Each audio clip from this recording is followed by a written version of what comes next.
Students, आज हम halo alkane तथा हेलो एरीन वाला लेसन पढ़ेंगे। तो हमको इसमें हेलो एल्केन भी पढ़ना है और हेलो एरीन भी पढ़ना है। तो सबसे पहले हम हेलो एल्केन क्या होती है और हेलो एरीन ये जान लें, उसके बाद हम हेलो एल्केन पढ़ेंगे और फिर हम बाद में हेलो एरीन पढ़ेंगे। लेकिन अभी हम थोड़ा सा बेसिक समझ लेते हैं। सबसे पहले तो आप बताइए कि आप हाइड्रोकार्बन से क्या समझते हैं। हाइड्रोकार्बन यौगिक से वे यौगिक जो हाइड्रोजन और कार्बन से मिलकर बने होते हैं, उन यौगिक को हम हाइड्रोकार्बन यौगिक कहते हैं या उस नाम से जानते हैं। तो हाइड्रोकार्बन का अर्थ क्या है? हाइड्रोकार्बन यौगिक का अर्थ कि वे यौगिक जो हाइड्रोजन से और कार्बन से मिलकर बने हों, उन यौगिक को हम हाइड्रोकार्बन कहते हैं। हाइड्रोकार्बन जो यौगिक होते हैं वो दो प्रकार के होते हैं, एलिफेटिक हाइड्रोकार्बन और एरोमेटिक हाइड्रोकार्बन। एलिफेटिक हाइड्रोकार्बन फिर दो प्रकार के होते हैं, संतृप्त हाइड्रोकार्बन और असंतृप्त हाइड्रोकार्बन। ये सब आप कक्षा 11 में पढ़ चुके हैं डिटेल में। उसमें थोड़ा सा रिवीजन याद दिलवा रही हूँ। हाइड्रोकार्बन हाइड्रोजन और कार्बन से बने यौगिक, एलिफेटिक हाइड्रोकार्बन और फिर एरोमेटिक हाइड्रोकार्बन। एलिफेटिक जैसे सबसे सरलतम उदाहरण ले लिया हमने, मीथेन, इथेन, ये सब क्या है? प्रोपेन, ये सब क्या है? एलिफेटिक कंपाउंड है। अब यहाँ पर जैसे ये बेंजीन, ये क्या है? बेंजीन क्या है? बेंजीन। एरोमेटिक हाइड्रोकार्बन टोलीन ले लें हम, C6H5CH3, टोलीन ये क्या है? टोलीन हुआ, बेंजीन हुआ, ये सब क्या है? एरोमेटिक हाइड्रोकार्बन है। तो अभी मैंने कहा कि हाइड्रोजन और कार्बन से बने यौगिक हाइड्रोकार्बन होते हैं और हाइड्रोकार्बन दो प्रकार के होते हैं, एलिफेटिक हाइड्रोकार्बन और एरोमेटिक हाइड्रोकार्बन। यहाँ मैंने एलिफेटिक हाइड्रोकार्बन के कुछ उदाहरण लिखे और यहाँ एरोमेटिक हाइड्रोकार्बन के कुछ उदाहरण लिखे। अब मैंने एक शब्द और बोला था, संतृप्त हाइड्रोकार्बन और असंतृप्त हाइड्रोकार्बन। एलिफेटिक फिर दो प्रकार के होते हैं, संतृप्त और असंतृप्त। जैसे आप और भी आप नाम जानते होंगे, इसके पहले पढ़े होगा आपने कक्षा 11 में, एल्केन, एल्कीन और एल्काइन। इन तीनों में बताइए एल्केन कहाँ है? जहां सारे बॉन्ड कैसे हो? सिंगल। तो ये हमारी क्या है? एल्केन। और जब डबल बॉन्ड हो तो ये क्या है हमारी? एल्कीन। ये सब कक्षा 11 की बातें। और ये क्या है? एल्काइन। कुछ याद आया? ठीक है। तो अब हमको ये सब नहीं पढ़ना है, हमको तो पढ़ना है हेलो एल्केन तथा हेलो एरीन। तो अब हम आपको मेन टॉपिक पर आते हैं कि जब किसी एलिफेटिक हाइड्रोकार्बन से हम हाइड्रोजन को प्रतिस्थापित कर दें हेलोजन से, देखो हेलो लगा है, ये देखो एल्केन हो गया। और एक एल्केन शब्द समझ गए, ये होती है एल्केन। और हेलो मतलब हेलोजन, जैसे क्लोरो, फ्लोरो, ब्रोमो, आयोडो, है ना। तो जब हम एलिफेटिक हाइड्रोकार्बन के हाइड्रोजन परमाणु को हेलोजन परमाणु से प्रतिस्थापित कर देते हैं, जैसे आप यहाँ ये बताइए कि इस कार्बन से कितने हाइड्रोजन परमाणु जुड़े हैं? 4। अब हमने क्या किया कि जो 4 हाइड्रोजन परमाणु थे उसमें से एक हाइड्रोजन परमाणु को हटा दिया। हटा दें तो क्या बचा? CH3। क्या था अभी हमारे पास? CH4। एक हाइड्रोजन परमाणु को हमने हटा दिया तो क्या बचा? CH3। और उस हाइड्रोजन परमाणु को जो हमने हटाया उसकी जगह हमने कोई हेलोजन जोड़ दिया। X मतलब क्या है? कोई भी हेलोजन परिवार का तत्व, Cl, Br, F, I कुछ भी हो सकता है। X का मतलब हेलोजन परिवार का कोई भी तत्व। तो यहाँ परिभाषा क्या बनी कि ये एक एलिफेटिक हाइड्रोकार्बन है। जब हम एलिफेटिक हाइड्रोकार्बन में से हाइड्रोजन को हटाकर उसकी जगह हेलोजन को जोड़ देते हैं, तो इसको इस तरीके से नहीं बोलते हैं कि जोड़ देते हैं, इसको बोलते हैं कि जब एलिफेटिक हाइड्रोकार्बन के हाइड्रोजन परमाणु का हेलोजन परमाणु द्वारा प्रतिस्थापन हो जाता है। जब एलिफेटिक हाइड्रोकार्बन के देखो फिर से सुनिए, जब एलिफेटिक हाइड्रोकार्बन के हाइड्रोजन परमाणु का किसके द्वारा? हेलोजन परमाणु के द्वारा प्रतिस्थापन हो जाता है तो बने उत्पाद को हम हेलो एल्केन कहते हैं। क्या कहते हैं? Halo alkane. जब हमने क्या लिया था?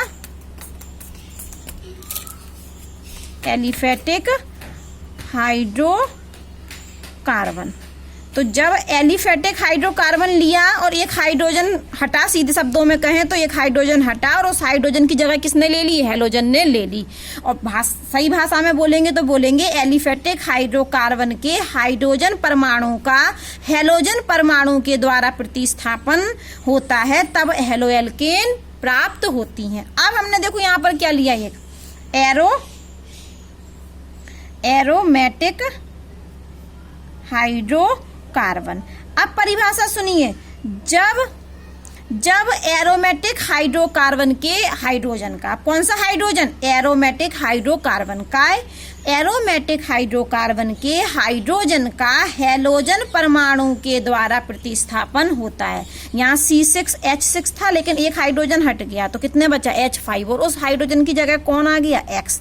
तो जब एरोमेटिक हाइड्रोकार्बन के हाइड्रोजन का हैलोजन के द्वारा प्रतिस्थापन होता है तो प्राप्त उत्पाद को हम हैलोएरीन बोलते हैं। हैलोएल्केन में भी क्या हुआ? एक हाइड्रोजन हटा और एक हैलोजन परमाणु जुड़ गया। यहाँ भी एक हाइड्रोजन हटा और उसकी जगह किसने ले ली? हैलोजन परमाणु ने। सीधी बात है कि हैलोएल्केन कैसे बनते हैं? हाइड्रोजन परमाणु हटेगा और उसकी जगह कौन ले लेगा? हैलोजन परमाणु। यहाँ पर भी हैलोएरीन में भी क्या हुआ कि हाइड्रोजन परमाणु हटा और उसकी जगह किसने ले ली? हैलोजन परमाणु ने। लेकिन जब एलिफेटिक हाइड्रोकार्बन होगा और हाइड्रोजन परमाणु का प्रतिस्थापन होगा किसके द्वारा? हैलोजन परमाणु के द्वारा, तब हैलोएल्केन बनेगी। और जब एरोमेटिक हाइड्रोकार्बन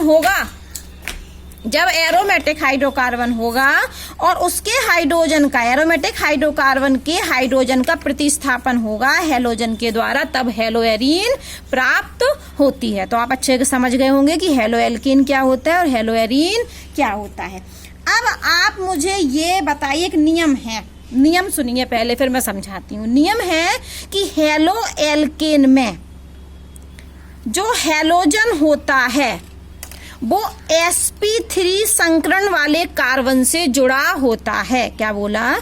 हैलोएल्केन में जो हैलोजन होता है वो किस कार्बन से जुड़ा होता है? sp3 संकरण वाले कार्बन से जुड़ा होता है। जबकि हैलोएरीन में जो हैलोजन जिस कार्बन से जुड़ा होता है वो कार्बन sp2 संकृत होता है। तो भाषा लिख लेंगे सबसे पहले तो हम कि हैलोएल्केन में हैलोजन परमाणु जिस कार्बन से जुड़ा होता है वो कार्बन sp3 संकृत होता है, जबकि हैलोएरीन में हैलोजन परमाणु जिस कार्बन से जुड़ा होता है वो sp2 संकृत होता है। अब कैसे होता है जरा समझिए। आप ये बताइए कि कार्बन अधिकतम कितने वो बना सकता है बॉन्ड? 4, क्योंकि उसकी संयोजकता कितनी होती है? 4।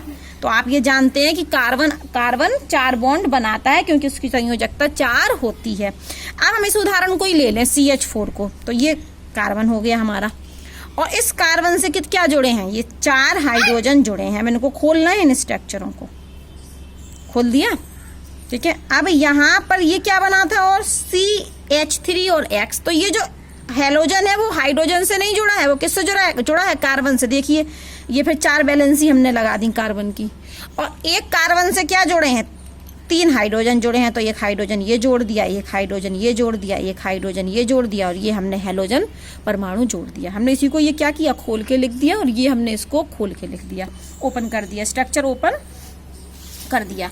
तो यहाँ आप ये बताइए कि ये कार्बन है, इसमें कौन सा संकरण है? संकरण भी आप कक्षा 11 में पढ़ चुके हैं। संकरण हम कैसे निकालते हैं? सिग्मा बॉन्ड काउंट करते हैं। तो ये कार्बन कितने सिग्मा बॉन्ड बना रहा है? ये कोई सिंगल बॉन्ड बन रहा है तो एक सिग्मा यहाँ है हमारा।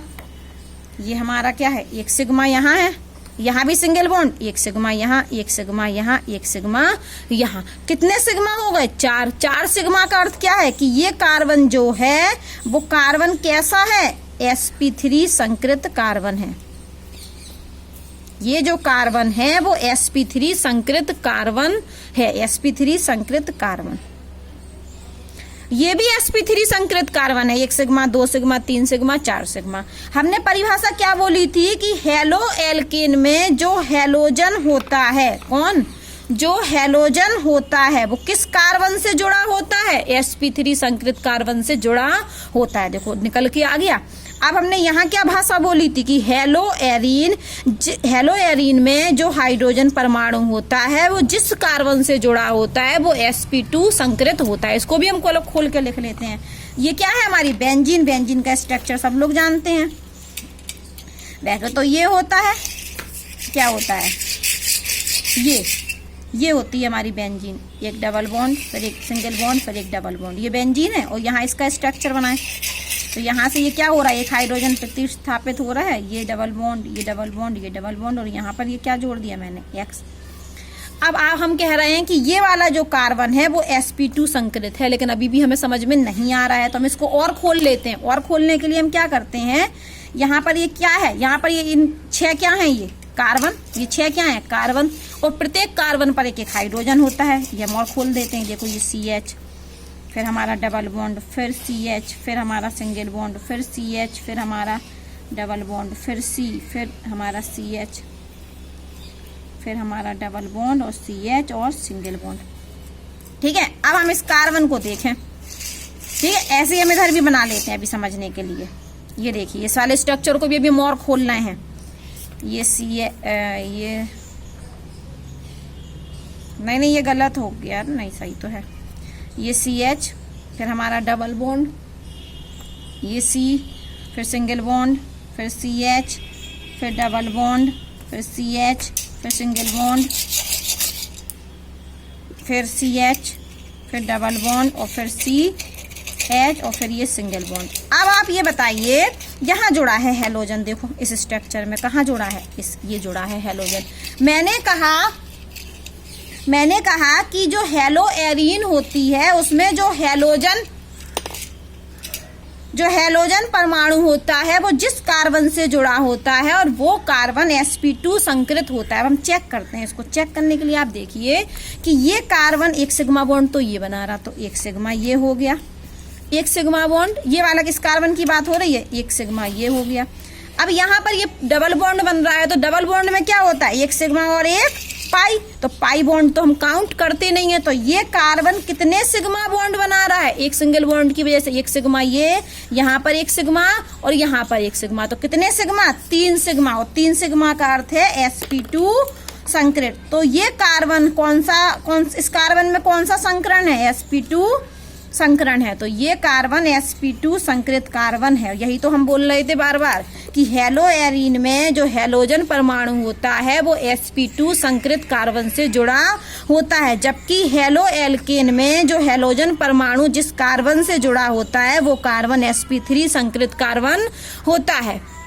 ये सारी आप डिटेल में कक्षा 11 में पढ़ चुके हो, ये कंडेंस स्ट्रक्चर और ठीक है। अब हमको पढ़ना है वर्गीकरण। क्या पढ़ना है, वर्गीकरण। किसका वर्गीकरण, हेलो एल्केन और हेलो एरीन का वर्गीकरण। अब आप हमें ये देखिए, सबसे पहले यहाँ पर हम किसके आधार पर वर्गीकरण कर रहे हैं, हैलोजन परमाणु की संख्या के आधार पर। हम बार बार कह रहे हैं कि जो हेलो एल्केन और हेलो एरीन बन रही है उसमें हाइड्रोजन परमाणु हटता है और हैलोजन परमाणु जुड़ जाता है, तो हाइड्रोजन परमाणु का प्रतिस्थापन हो जाता है हैलोजन परमाणु के द्वारा। अब यहाँ पर हमें कुछ हेलो एल्केन दिख रहे हैं। देखो ये एलिफेटिक हाइड्रोकार्बन है और ये क्या है, एरोमेटिक हाइड्रोकार्बन।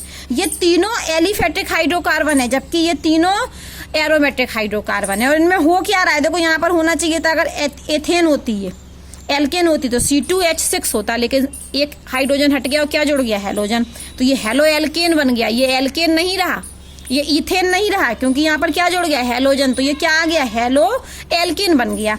अब हमें वर्गीकरण पढ़ना है, तो आप देख रहे हो यहाँ पर हैलोजन कितने हैं, 1, जबकि यहाँ पर कितने हैं, 2, और यहाँ पर कितने, 1, 2 और 3, ये हैलोजन ही है X। ठीक है, यहाँ पर हैलोजन की संख्या 1 है, जबकि यहाँ पर हैलोजन की संख्या 2 है, और जबकि यहाँ पर हैलोजन की संख्या 3 है। इसमें देखिए हैलोजन कितना है, 1, यहाँ पर हैलोजन की संख्या 2 और यहाँ पर हैलोजन की संख्या 3। तो ये हेलो एल्केन है, ये हेलो एरीन है, ये तीनों क्या हैं, हेलो एल्केन। ये भी क्या है हमारी हेलो एल्केन, और ये भी क्या है हमारी हेलो एल्केन। लेकिन हम इस हेलो एल्केन में कितने हेलोजन परमाणु हैं? एक, तो इसलिए हम इसको बोलेंगे मोनो हेलो एल्केन। ये तीनों हेलो एल्केन है, लेकिन इसमें हेलोजन परमाणु की संख्या एक है, इसलिए हम इसको मोनो हेलो एल्केन बोलेंगे। जबकि यहाँ हेलोजन परमाणु की संख्या 2 है, तो आप बताइए इसको क्या बोलेंगे हम? Die halo alkane. क्या बोलेंगे? Die halo alkane. यहाँ हेलोजन परमाणु की संख्या 3 है, इसलिए हम इसको बोलेंगे ट्राई हेलो एल्केन। कुछ समझ में आया? तीनों हमारी हेलो एल्केन थी, लेकिन हाइड्रोजन परमाणु की संख्या के आधार पर हम इनको 3 वर्गों में बांट सकते हैं। जब एक हेलोजन परमाणु होगा तो मोनो बोलेंगे, जब 2 होगा तो डाई लगा देंगे, जब 3 होगा तो ट्राई लगा देंगे। तो यहाँ पर भी ये क्या है? एक हेलोजन परमाणु है, इसलिए ये क्या होगी? मोनो। यहाँ पर क्या लगेगा? मोनो। लेकिन ये हेलो एल्केन नहीं है, हेलो एरीन है। ये क्या है हमारी? Hello arene, mono hello arene. अब ये भी हमारी हेलो एरीन है, और ये भी क्या है हमारा? Hello arene. क्यों है हेलो एरीन? क्योंकि ये एरोमेटिक हाइड्रोकार्बन से बना ना। लेकिन यहाँ पर हाइड्रोजन की संख्या 1 और 2, तो इसको क्या बोलेंगे? Die hello arene. और यहाँ पर हेलोजन की संख्या 1, 2, 3, इसलिए ये होगा हमारा ट्राई हेलो एरीन। तो अभी हमने आपको हेलोजन परमाणु की संख्या के आधार पर वर्गीकरण बताया। यदि हेलोजन परमाणु की संख्या 1 होगी तो हम मोनो लगा देंगे, और हेलोजन परमाणु की संख्या 2 होगी तो डाई लगा देंगे, और हेलोजन परमाणु की संख्या 3 होगी तो ट्राई लगा देंगे। ठीक है, ऐसा ही हम हेलो एल्केन में करते हैं और ऐसा ही हेलो एरीन में करते हैं। अब क्या बोले वो कि जो मोनो हेलो यौगिक होते हैं, चाहे ये वाला मोनो हो चाहे ये वाला मोनो हो, इसको हम उस कार्बन परमाणु के संकरण के आधार पर पुनः वर्गीकृत किया जा सकता है। कैसे? कार्बन का संकरण देखना है, कौन सा, कि sp3 है या sp2। अभी हमने बताया था ना थोड़ा सा आपको। तो यहाँ पर मोनो हेलो यौगिक, डाई और ट्राई की बात नहीं हो रही है, मोनो हेलो यौगिक का पुनः वर्गीकरण हो रहा है। लेकिन किस आधार पर हो रहा है वर्गीकरण? कि हेलोजन परमाणु जिस कार्बन से जुड़ा वो कार्बन कैसा है। जैसे आप यहाँ देखोगे तो यहाँ पर तो sp3 है जिस कार्बन से जुड़ा है, और यहाँ पर जुड़ा है वो sp2। तो यहाँ दो भागों में बांट दिया। sp3 आबंध युक्त यौगिक, मतलब कार्बन और हेलोजन के बीच में जो हेलोजन परमाणु जिस कार्बन से जुड़ा, जो हेलोजन परमाणु जिस कार्बन से जुड़ा वो कार्बन कैसा हो? sp3। यहाँ पर भी हेलोजन परमाणु जिस कार्बन से जुड़ा हो वो क्या हो? sp2। तो 2 वर्गों में बांट दिया।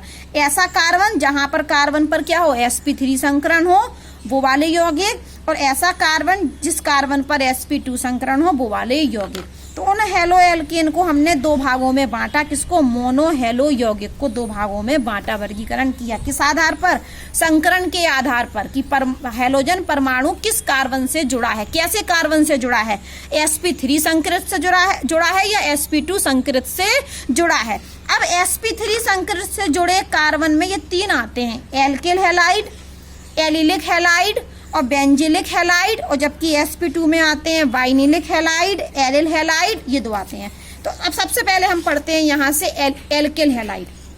क्या पढ़ते हैं? Alkyl halide. तो एल्किल हैलाइड को ही हम हेलो एल्केन भी बोलते हैं। तो एल्किल हैलाइड में होता क्या है? एल्किल हैलाइड में जो हेलोजन परमाणु होता है वो एल्किल समूह से जुड़ा रहता है। एल्किल हैलाइड में हेलोजन परमाणु एल्किल समूह से जुड़ा होता है। एल्किल समूह मतलब R, और R का मतलब होता है, R एक समूह है जिसको हम क्या बोलते हैं? एल्किल समूह।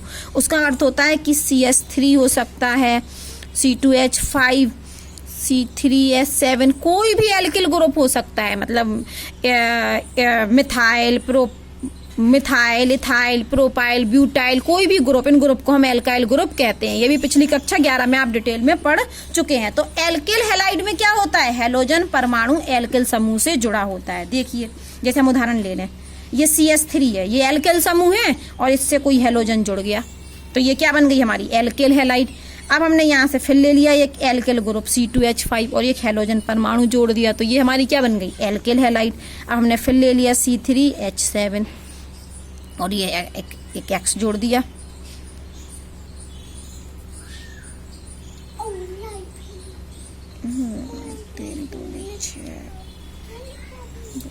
ठीक है, तो ये हमारी ये एल्किल ग्रुप हैं, ये CH3 एल्किल ग्रुप है, ये C2H5 C3H7 ये एल्किल ग्रुप है। इन एल्किल ग्रुप से क्या जुड़ रहा, हैलोजन परमाणु जुड़ रहा है सीधे सीधे।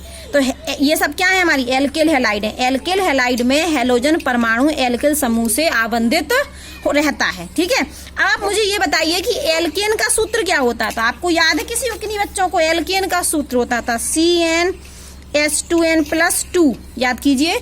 और एल्कीन का क्या होता था, CnH2n, और यहाँ पर CnH2n-2।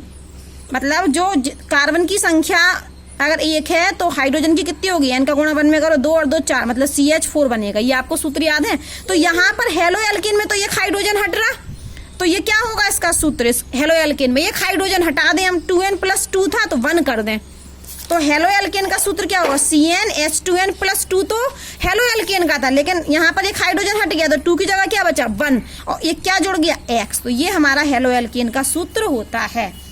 अब यहाँ पर क्या हो रहा है कि एल्किल हैलाइड में जो हैलोजन परमाणु होता है वो एल्किल समूह से जुड़ा होता है। ये देखो हमने एल्किल समूह से जोड़ा और एल्किल हैलाइड के उदाहरण आपको बताया। लेकिन यहाँ भी पुनः वर्गीकरण है, पुनः वर्गीकरण है प्राथमिक, द्वितीयक और तृतीयक। प्राथमिक कार्बन, प्राथमिक, द्वितीयक और तृतीयक। आप जानते हो कि यदि कार्बन, ऐसा कार्बन जो एक कार्बन से जुड़ा हो उसको हम प्राथमिक बोलते हैं। क्या बोलते हैं, प्राथमिक। यहाँ देखिए ये कार्बन है तो इस कार्बन से ये तो 2 हाइड्रोजन जुड़े हैं और ये तो हैलोजन परमाणु जुड़ा है, और ये क्या जुड़ा है, एक एल्किल ग्रुप, और एल्किल ग्रुप में क्या होगा, कार्बन होगा। तो कार्बन, कार्बन जब एक कार्बन से जुड़ा हो, मतलब एक तरफ से ही कार्बन से जुड़ा हो, यहाँ पर कोई भी एल्किल ग्रुप हो सकता है, CH3 C2H5 कुछ भी हो सकता है। ठीक है, तो कार्बन जब एक कार्बन से जुड़ा हो तो हम इसको प्राथमिक या 1 डिग्री कार्बन बोलते हैं। ये कैसा कार्बन है, 1 डिग्री कार्बन। ये कार्बन कैसा है, 1 डिग्री कार्बन है ये, इसको बोलेंगे हम 1 डिग्री कार्बन। जबकि आप यहाँ देखोगे तो इस कार्बन से एक तो हाइड्रोजन जुड़ा, एक हैलोजन परमाणु, और देखो ये 2 एल्किल ग्रुप जुड़े हैं। कितने ग्रुप, 2 एल्किल ग्रुप। तो इस कार्बन को हम 2 डिग्री, इस कार्बन को हम 2 डिग्री कार्बन बोलते हैं। 2 डिग्री कार्बन या बोल सकते हैं हम द्वितीयक। क्या बोल सकते हैं, द्वितीयक। यहाँ पर आप देखेंगे तो ये कार्बन से एक हैलोजन परमाणु जुड़ा है और ये 3 एल्किल ग्रुप जुड़े हैं। तो 3 एल्किल ग्रुप जुड़े होने के कारण ये कार्बन कहलाता है 3 डिग्री कार्बन, और इसको हम बोलेंगे तृतीयक। अब हम ये तो कार्बन का वर्गीकरण बता दिया हमने कि ये 1 डिग्री कार्बन है, ये 2 डिग्री कार्बन है, ये 3 डिग्री कार्बन है। अब आप सुनिए कि ये तो हेलो एल्केन है ना, तो हेलो एल्केन में भी क्या होगा कि जब हैलोजन ऐसे कार्बन से जुड़ा हो जो कार्बन 1 डिग्री कार्बन होगा तो हम उसको प्राथमिक हेलो एल्केन बोलेंगे। क्या बोलेंगे, प्राथमिक हेलो एल्केन। क्यों बोलेंगे, क्योंकि वो ऐसे कार्बन, हैलोजन ऐसे कार्बन से जुड़ा है जो प्राथमिक है। जब हैलोजन ऐसे कार्बन से जुड़ा होगा जो 2 डिग्री है तो इस हेलो एल्केन को